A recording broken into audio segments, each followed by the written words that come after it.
Hi everyone, I'm Marcus. In this video, I will show you how to make soap sculpture. Here are the materials needed.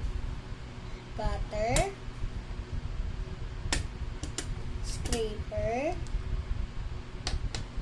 pencil, board, and lastly, soap.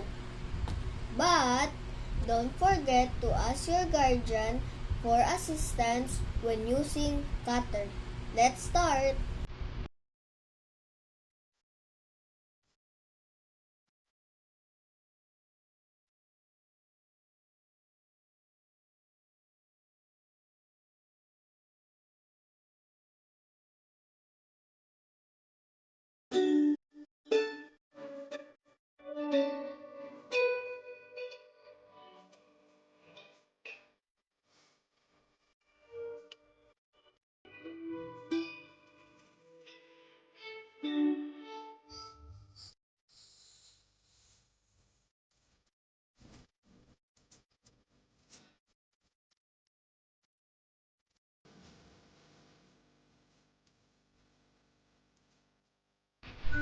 Now here is my finished cross soap sculpture.